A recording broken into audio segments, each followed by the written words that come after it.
Hello trainers, Ganeto here, and today I'm streaming from Malta because I'm here for some holidays.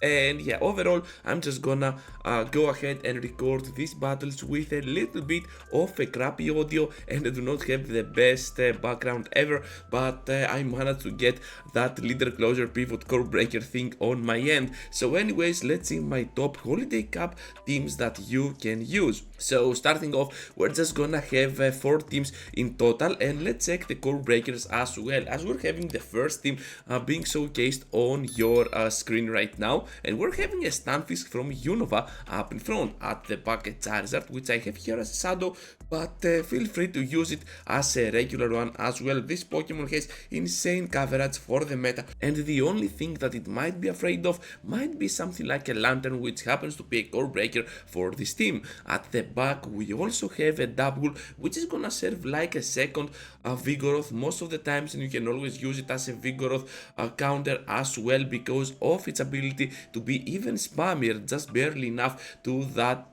second and third body slam respectively. So let's see how well we can do here because this team is looking pretty good. And of course we're having a Lanturn with a core breaker up in front. Lanturn is a core breaker because especially if it has water gun, which we're gonna talk about it in a while when I come to showcase this Pokemon on my team. But overall, with water gun, without water gun, it is still gonna be able to do massive work against our Charizard, able to completely hold it down, has an even matchup against double, and of course those shares will not be anticipated and of course appreciated by that Stunfisk that we have from Unova. Of course against Unova Stunfisk it is gonna be kinda even, so it's all up to you to pick that battle towards your favor, because if I happen to have a Lanturn up in front, most of the times I tend to stay in even though I have Thundershock on my Stunfisk. If you see a lot of Lanturns, feel free to rotate around your Mudshot version of Stunfisk, because then you can have that edge for that overkill against the opposing side Lanturn. This team is looking pretty strong, I really recommend it to you, and I believe that if you start using teams like this, you are not gonna be afraid of anything else on that holiday cup, especially if you do not have a Vigoroth built up. Into the next battle now, and yeah, as you can see, we're having an Altaria up in front, followed up by Dunsparce and of course our Meteor Beam Pokemon Aurorus. So I have a shiny Aurorus here on the closing part, but still feel free to use the regular one as well. I just couldn't find the sprite, the correct sprite for the regular form Aurorus. Overall, this team is looking pretty strong. It has only one weakness, and that is of another Dunsparce. That's mainly because those rock moves will not be appreciated much by your Flyer and Altaria, while at the back you have the Mirror Battle for that Pokemon to counter it down completely, or just go ahead and get destroyed by those Rock Slides or the Drillers, because any move that this Pokemon is gonna throw to your Aurorus is gonna be super effective, and of course it's gonna be kinda sad overall for you. So this team is looking pretty strong. No matter what though, feel free to rotate around your Duspers so that you can bait out of there that opposing Vigoroth or any other fighting type, something like a Pseudo Fighter, something like an Obstacle for example, then finish it off with your Altaria, and most probably they are gonna have no other hard check for your Aurorus, and you're gonna be on a very good spot. So once again I want to remind you all that I am from Malta right now, and yeah, I'm not back in Greece. That's why we do not have a background for those videos. I have a weird GIF animation from those trainers, Red and Gary Oak I think, or Blue, whatever that is, and of course yeah, that is gonna look kinda weird on your eyes, but feel free to like this video if you feel like you have to, because it really helps spread the word around that this video exists in YouTube, and of course be more meaningful to more trainers. So for this team, before we close this battle, I believe that you need to take care of Vigoroths at the backline. So if you rotate around your Dunsparce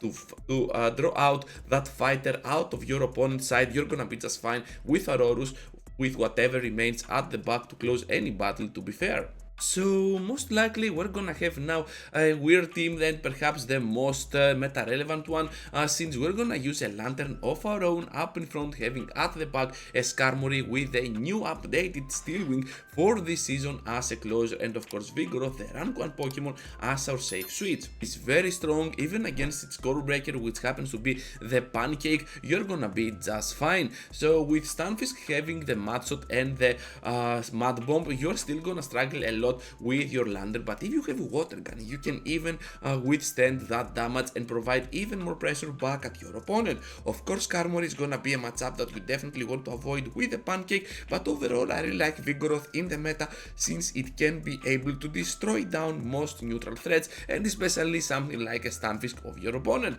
So this holiday cup is looking pretty good overall. I recommend that you focus on it. We're gonna have it for a while, and of course later on we're also gonna have holiday cup for the little cup, which is gonna be kinda new, I believe, for the Go Battle League meta and super fun as well. So to close this battle, we're also gonna see that our Lanturn is the key here. Feel free to rotate a lot around your Vigoroth, not to draw out something specifically, but to try and use it as a punching bag, especially if you have a high V1, and of course then you can have a much better environment for the closing part with your Skarmory. I believe that this team relies a lot on the charge attacks, and with the new Rock Slide on your Vigoroth, you have nothing to worry about when using a line like this. Of course, you're gonna have a Core Breaker on the face of the Pancake, the Stunfisk from Unova, but still you're gonna see that in no time you can even take care of a threat like this and excel even more in Holiday Cup of Great League. We're getting ready now for the final one, trainers, and we're having so much action with a Skeledirge on the Switch. I really like this Pokemon as a safe switch for the meta. Even against a Lanturn, it happens to get a shield out of it, which is pretty crucial, and if your opponent doesn't shield at all, you can definitely have the upper hand even against your worst counter, your worst nightmare. So up in front, Gligar is still gonna be able to destroy down a lot of meta relevant opponents, something like a Vigoroth, something like a Lanturn, or any other electric type Pokemon like this Togedemaru that we have here as a closer. As a core breaker for this team, I figured that Arctibax is not gonna be one that you need to see with your team, especially up in front. For the backline, I think that Skeledirge can somehow overcome this obstacle, but still that Dragon Breath output is gonna be crazy. If I happen to have an Arctibax ready till that Holiday Cup is starting, I believe I'm gonna make a separate video when I return from Malta, but overall I think that this Pokemon till then is gonna be a troublemaker for me in total. So Togedemaru, feel free to use it with Gyro Ball, but keep in mind that Wild Charge is the main charge attack that you need. Fell Stinger is gonna be kind of a risky option, but still if you manage to get a shield with that move, then you're gonna be in a very good spot. But with Gyro Ball you get extra coverage for a Frostlass, for an Aurorus, which is gonna be kinda handy to one-shot down Pokemon like this. So overall this team is pretty strong. I believe that if you can use it correctly by rotating at the correct amount of time to your Skeledirge, draw out that Lanturn, then finish it off with whatever remains at the back, you're gonna be just good for the end game, and with your Togedemaru having at least the shield advantage for the end game, because most of the times you're gonna see that your opponents will be left either with a Skarmory, which is gonna be pretty good for your Togedemaru, or with a Vigoroth, and Togedemaru with a double Wild Charge can pretty much one-shot down anything. So that is gonna be all for today, trainers. Thank you for watching and for staying until the end. Just be sure to leave a huge like, subscribe to the channel, and I greet you all back from Malta.